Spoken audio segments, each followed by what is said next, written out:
going to pay for installing technology like smart meters that can tell you where the problem actually is when the line goes down. That's part of the problem.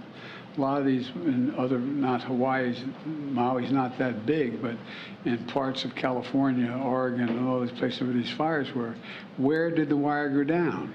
We're going to be installing meters that let the person sitting back in the headquarters know, whoa, it went down at such and such a coordinates, such and such a pole, to enable emergency responders to more quickly identify which lines are damaged or down, so repairs can happen as quickly as possible and get the power back on and prevent damage from occurring. Anything else at our disposal. The Department of Energy, and the Secretary, we're going to be talking about this in a minute, accelerated the announcement of this funding to meet the moment. All this is going to help Maui and the entire state of Hawaii better withstand future disasters, because this is not going away. It's not like, well, these are the last disasters. We know this works, and I've watched some of you folks standing in front of me on television in dangerous circumstances reporting on this stuff. You know it. It's one thing to look at it on television and hear someone else report, but you're standing there and you're wondering, whoa, what's that behind me? You know, it makes a difference, you know, because we've done it before. Look, under the Obama-Biden administration, we invested hundreds of millions of dollars in the state of Florida, replacing wooden power poles and steel poles, and we buried these electric lines. Well, I wonder what would happen now if we hadn't done that. I'm not sure what, but the point is we did it. It helped them withstand and recover from disasters more quickly than they otherwise would have. So it works. It costs a lot of money, but it works, but it saves a lot of money long term. When Jill and I visited Maui last week, we saw firsthand the magnitude of the loss. Your lives have been dramatically changed if anybody in Maui is listening. You've lost everything. I mean, they lost everything. And we're doing everything we can to move heaven and earth to help you recover, rebuild, and return to your lives. We've already dedicated $24 million to removal of hazardous material left behind in the fire's wake. There's pollution that is in that material. A lot of that you just can't go in and take bulldozers and clear it all out. You got to take the bad stuff out. You got to take out the polluted, the dangerous stuff. And once we've done that, we'll be able to remove all the debris. But it's going to be frustrating as the devil for people. They say, why can't I go back? Storm's over. Why can't I go back and look and see if I can find that wedding ring, or why I can find that album? Can't find that thing that I've lost in the house. It's really tough. Really, really tough. I didn't do anything like that, but lightning struck my house. We had to be out of that house for about 7 months while it was repaired because so much damage was done to the house and half the house almost collapsed. You know, and you wonder, what's going to happen? We've already dedicated $400 million to pay for the debris removal. Once we get the toxic stuff out, to take all the removal, and the federal government's going to pay for that. The state is not paying for that. And we're going to dedicate more if necessary. But I want to be clear with the people of Maui about what to expect. The work we're doing is going to take time, in some cases a long time. We're going to do it in a way to make sure we're respectful to the wishes and the traditions of the people of Hawaii as well. The process of removing hazardous material and cleaning the environmental damage means folks can't get back in the area right away. The start of school has been disrupted. It's painful. I get it. But what can I tell you? The one thing I can tell you is that we're going to be with you every step of the way. We're not walking away.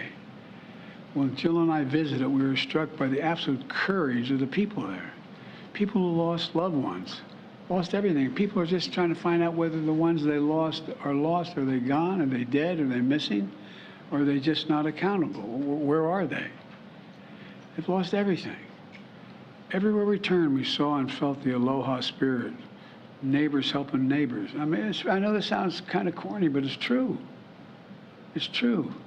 Everybody's reaching out, trying to help the other guy, turning pain into purpose, and keeping the faith. I've directed my administration to continue working with urgency and focus to help the people of Maui on their journey of recovery and healing. And we're going to make sure you are healed and you're in better shape than before. I said when I was on the island last week, we're not leaving until the job's done, and we'll be there as long as it takes.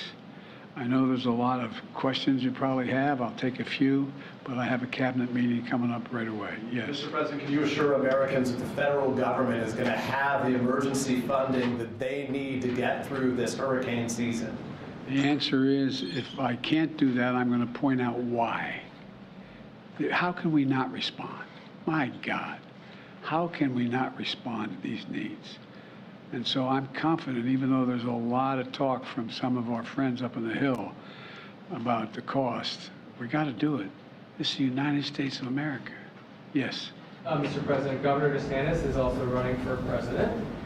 You are running for re-election. Do you sense any politics in your conversations with him about this issue? No, believe it or not, I know that sounds strange, especially how the nature of politics today. But, you know, I was down there when the last major storm. I spent a lot of time with him, walking from village to from community to community, making sure he had what he needed to get it done.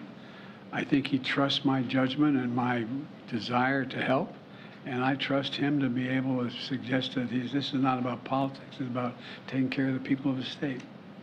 Mr. President, on the hurricane, in your conversations with the governors, is there anything that you've heard from them that gives you pause?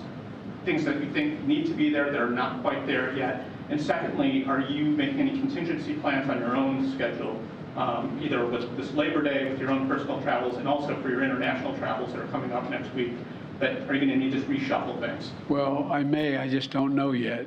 And first of all, each of the governors seem to be focused. And I think what's changing, particularly the governors from North South Carolina as well as Georgia, is there wasn't an anticipation that it'd be moving up the coast. They were hopeful, and initially it looked like it was going to go further east and not affect them. So I think they're all in the process of rapidly focusing on what may happen, what may not happen, and what I hope the people of those states listen to is the warnings when they come from I mean, a lot of it, they may not see 130-mile-an-hour winds coming through, but guess what? You may also be on the shore in low-lying area and have a 8-foot surge of, wind surge coming from off the ocean. But they've all been through it. The guy furthest north, Governor Cooper, is really focused on it. I mean, they all are. I don't mean to pick, but I mean, he is the least likely to have the most impact occurring on his shores. But it's a lot of low-lying country. I was joking with him. I mean, my state is, when you have anything like a hurricane in my state, in Delaware and suburban and the eastern shore of Maryland, we're 3 feet above sea level, man. You worry about what those surges do. And that's the same thing still happening in Florida, because you're talking about the high tide, low tide, adding 3 feet, and so on. So I found them all to be laser focused on what their needs were, and I asked them, but I think they're reassured that we're going to be there for whatever they need, including search and rescue off the shore of the Coast Guard and Coast Guard helicopters and the like. Mr. President. Mr. President, I have a question for you about, we talked a lot about power lines and having stronger poles. I was curious, some power companies have talked about potentially shutting off power when there's sort of high wind incidences for vast parts of the country. And I'm wondering if you think this is sort of an appropriate response by power companies, or if you think that they should be working to sort of harden their infrastructure more than just ending power when there's a... I think both. Look, it's very expensive to secure these power lines.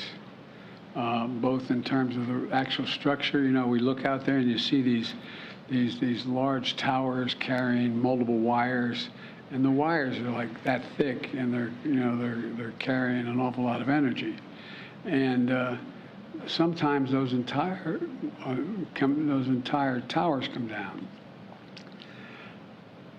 I am not expert enough to know when it's appropriate to shut down that line. And that's one of the reasons why I think having the technology to have these meters on each of these facilities tells you where the danger is. So I can picture, I'm getting beyond my expertise here, but So you're talking about huge numbers of Americans suddenly not having power because Well- the company makes a determination that. well, but by the way, we also know how many huge number of Americans have died, how many huge number of Americans have, for example, more forest has been burned to the ground since I've become, in the time I've been doing this, than the entire square miles of the state of Maryland. Imagine the entire state of Maryland burning to the ground. That's how much is already burned to the ground. So I think as we try to harden the capacity to transmit energy, it's not irrational to make a judgment that you may have to, in a certain circumstance, shut off the power. I just don't know enough to know the detail of how to do that. I mean, where that decision is made. That's why we're starting off. I was talking with Sherwood Randall, who handles this for me, about the need to put these meters along these so we know where the power is going down. You may be able to shut off parts. I just don't know enough to know that. Mr. President, are you concerned at all that a potential government shutdown would impact the recovery efforts?